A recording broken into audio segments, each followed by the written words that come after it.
దేశవ్యాప్తంగా పెను సంచలనం రేపిన కోల్కతాలోని ఆర్జీ కార్ ఆసుపత్రిలో ట్రైనీ డాక్టర్పై అత్యాచారం కేసులో రేపు సీల్దా కోర్టు తీర్పు వెలువరించనుంది. ఈ కేసులో జనవరి 9నే ఇరుపక్షాల వాదనలు పూర్తి కాగా శనివారం సీల్దా కోర్టు తీర్పు చెప్పనుంది. నిందితులు సంజయ్ రాయ్కు మరణశిక్ష లేదా జీవితకాలం జైలు శిక్ష పడవచ్చని భావిస్తున్నారు.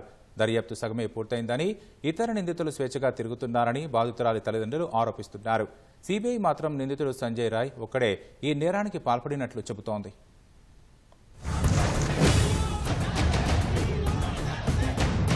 దేశవ్యాప్తంగా సంచలనం సృష్టించిన కోల్కతాలో ఆర్జీకర్ ఆసుపత్రి వైద్యురాలిపై హత్యాచార కేసులో పశ్చిమ బంగాల్లోని సీల్దా కోర్టు శనివారం తీర్పు వెలువరించనుంది. గతేడాది ఆగస్టు 9న ఈ హత్యాచార ఘటన చోటు చేసుకోగా ఆ మరుసటి రోజే ప్రధాన నిందితుడు సివిక్ వాలంటీర్ సంజయ్ రాయ్ను పోలీసులు అరెస్టు చేశారు. అనంతరం కలకత్తా హైకోర్టు ఆదేశాల మేరకు ఈ కేసును సీబీఐ దర్యాప్తు చేసింది. నిందితుడు సంజయ్ రాయ్కు మరణశిక్ష విధించాలని న్యాయస్థానంలో సీబీఐ వాదించింది. డీఎన్ఏ రిపోర్టులు సహా అనేక ఆధారాలను న్యాయస్థానం ముందు సీబీఐ ఉంచింది. సంజయ్ రాయ్ తరపు న్యాయవాదులు మాత్రం తమ క్లయింట్ నిర్దోషి అని, అతనికి వ్యతిరేకంగా సాక్ష్యాధారాలను చిత్రీకరించి ఈ కేసులో ఇరికించారని వాదించారు. జనవరి 9న ఈ కేసులో వాదనలు పూర్తయ్యాయి. వైద్యురాలిపై హత్యాచార ఘటన నేపథ్యంలో దేశవ్యాప్తంగా పెద్ద ఎత్తున ఆందోళనలు చెలరేగాయి.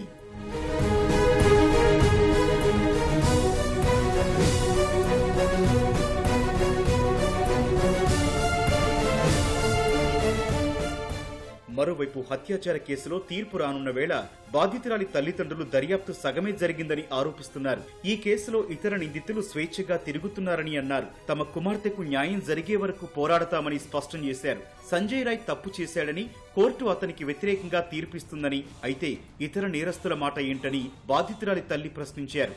దర్యాప్తు సగమే పూర్తయిందని ఆమె అన్నారు. ఈ నేరంలో ఇతరుల పాత్ర బయటపడకుండా ఆధారాలను ధ్వంసం చేశారని ఆరోపించారు. బాధిత వైద్యురాలి తండ్రి కూడా దర్యాప్తు అసంపూర్ణంగా జరిగిందని అన్నారు. ఈ కేసులో ఇతర నిందితులు కూడా అరెస్టై వారి నేరం రుజువు కావాలని అన్నారు. నిందితుడు సంజయ్ రాయ్కు మరణశిక్ష లేదా జీవితకాలం జైలు శిక్ష పడుతుందని భావిస్తున్నట్లు బాధితురాలి తల్లి తెలిపారు. నేరస్తులకు శిక్ష పడాలని, ఎలాంటి శిక్ష విధిస్తారు అనేది కోర్టులు నిర్ణయిస్తారని ఆమె అన్నారు. ఈ కేసులో దర్యాప్తు చేసిన సీబీఐ మాత్రం నిందితుడు సంజయ్ రాయ్ ఒక్కడే ఈ నేరానికి పాల్పడినట్లు చెబుతోంది.